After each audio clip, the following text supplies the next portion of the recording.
Hello guys, I hope you all are doing well. I am back with a video on Unit 1 of Novel Inorganic Solids, that is synthesis of inorganic solids. So without wasting any time, let us begin with this. So today we are going to study about chemical methods. If you have not watched my video of nanomaterial unit, so please go and watch that. I will add the link of that in the description box, क्योंकि उसमें मैंने सब बताया है कि कौन कौन से मेथड्स होते हैं, कितने टाइप्स के होते हैं, कितनी अप्रोचेस होती हैं किसी भी सॉलिड को सिंथेसिस करने के लिए. सो उनमें से एक है, जैसे मैं बता देती हूँ थोड़ा सा ओवरव्यू. फिजिकल मेथड्स होते हैं, केमिकल मेथड्स होते हैं, बायोलॉजिकल मेथड्स होते हैं. सो हम आज पढ़ेंगे केमिकल मेथड्स के बारे में. केमिकल से ही समझ आ रहा है कि ये हमारे वो मेथड्स हैं जो हमारे लैब में परफॉर्म हो सकते हैं. So these are also called as wet lab methods and also solution based methods. In general, solution based methods involve the linking of polyhedral building units from solution and deposition of newly formed solid. क्या होता है chemical methods में? हम solution prepare करते हैं कोई भी compounds को मिक्स करके, केमिकल्स को मिक्स करके, एंड सोल्यूशन से हम क्या समझते हैं? कोई लिक्विड है ना, कुछ लिक्विड सोल्यूशन होता है हमारे पास, मिक्सचर होता है. इसमें से जब सॉलिड प्रेसिपिटेट आउट होता है, not only precipitate, dried out होता है, बेसिकली डिपोजिशन होता है सॉलिड का, लिक्विड से हमें सॉलिड पार्टिकल्स मिलते हैं. So it is generally the basic solution based method. In this we have four techniques, four methods to synthesize solid inorganic, that is co-precipitation, sol gel method, chemical vapor decomposition and hydrothermal method. Today we are going to focus on co-precipitation method. This is the easiest one.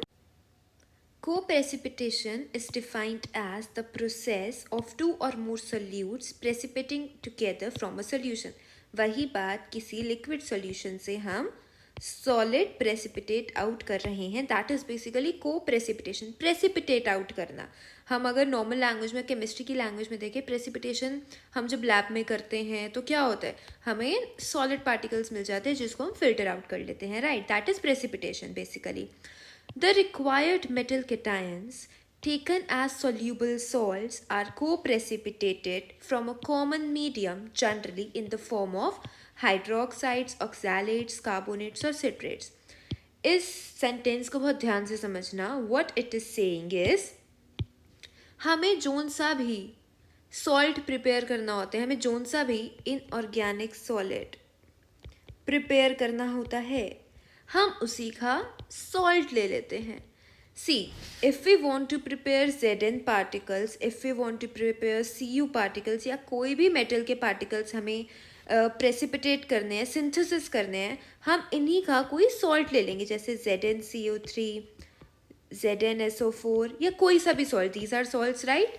इन्हीं के salts को जो soluble हो हमारे water में, इनको हम water में मिला देंगे, सोल्यूबल कर देंगे, एंड देन इनको हम करते हैं टाइट्रेट, और से हम इसमें बेस का एडिशन करते हैं, जो कि हम अभी आगे प्रोसीजर में पढ़ेंगे. बेसिकली इस लाइन में जो समझने वाली चीज़ थी वो ये था, जोन सा भी मेटल हमें बनाना है, सिंथेसिस करना है, हम उसी का सोल्यूबल सॉल्ट लेते हैं. Okay. The mixture is filtered. जो हमारा मिक्सचर बनता है वो फिल्टर होता है, ड्राई होता है, देन हीट करते हैं हम उसको to give the final product. इसके प्रोसीजर को हम अभी बहुत अच्छे से समझने वाले हैं, बहुत प्रैक्टिकल तरीके से. फर्स्ट वी नीड, इस जो दो लाइन है ना, इसी में पूरी चीज़, कॉन्सेप्ट पूरा क्लियर है. बाकी आगे हम फिर भी देखेंगे और अच्छे से. क्या है प्रोसीजर? द को precipitation technique involves the precipitation of metal in form of hydroxide from a salt precursor with the help of a base. So let me elaborate this. क्या कही इन्होंने पहली line? Involves the precipitation of metal. Metal हम लेके चल लेते हैं Zn, ठीक है. Precipitation of metal हो गया. Okay, fine. In the form of hydroxide. Okay, ये भी मान लिया. हाइड्रोक्साइड की प्रेजेंस में ऐसा क्यों हुआ वो भी बताती हूँ. From a salt precursor. अब ये कहानी जा रही है आगे आगे. मतलब शुरुआत में जा रही है, इन्होंने पहले एंड प्रोडक्ट्स बता दिए, अब ये जा रहे हैं शुरुआत में। Salt precursor, precursor is what, जो हमने शुरू में सॉल्यूबल सॉल्ट्स लिए थे ना, जोन सा भी मेटल हमें बनाना था, हमने जिंक का लिया है, तो मानो हमने ZnCO3 लिया, हमने ये लिया, this is salt precursor. Precursor हम उसे कहते हैं जिससे हमारा जो एक्सपेरिमेंट है स्टार्ट हुआ, प्रिकर्सर। ओके, अब आ कह रहा है with the help of a base. Okay, we know NaOH is a base, base का हेल्प ले लेते हैं हम, बेस हम NaOH को मान के चलते हैं। दे सेड जब हमने सॉल्ट प्रिकर्सर में, सॉल्यूबल सॉल्ट में बेस का एडिशन किया तो क्या हुआ, जो हमारा ये सॉल्ट था that changes into hydroxide, hydroxide की फॉर्म में ये प्रेसिपिटेट आउट हुआ, एंड फिर हमें क्या मिला, प्रेसिपिटेशन ऑफ मेटल, मेटल मिला। Yes, this is the whole procedure. हम एक एग्जाम्पल से समझते हैं जो मैंने खुद लैब में परफॉर्म किया हुआ है, synthesis of ZnO nano particles by co precipitation method. Okay, हमने क्या लिया, हमें चाहिए होता है सॉल्ट प्रिकर्सर, तो हमने ZnNO3 को एज अ सॉल्ट प्रिकर्सर लिया, सोल्यूबल सॉल्ट, इसको हमने पानी में मिला दिया 20 ml डायआयोनाइज्ड वाटर, DI वाटर में। ओके, हमें क्या, हमारा पहला स्टेप क्या था, सॉल्ट प्रिकर्सर लेना, राइट। फिर हमने क्या किया, फिर इन्होंने कहा था बेस लेना है। ओके भाई, हमने बेस ले लिया, सॉल्ट हो गया, सॉल्ट में बेस डाल दिया, तो अब मिलेगा हमें हाइड्रोक्साइड, है ना, जो प्रेसिपिटेट आउट होगा।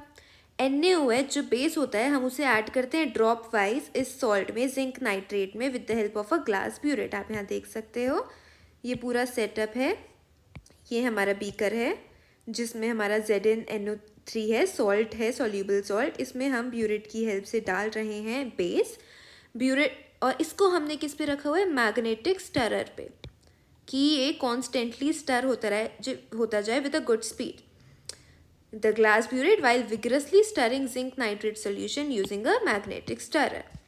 Then जो मेन चीज़ होती है इस मेथड में वो होता है pH को चेक करना। हर एक मेटल के सिंथेसिस के लिए डिफरेंट pHs होती हैं and mostly they are basic. So pH rises, क्योंकि हम बेस ऐड कर रहे हैं तो pH तो इंक्रीज होगी, and the reaction is carried out till pH reaches 12, then terminated.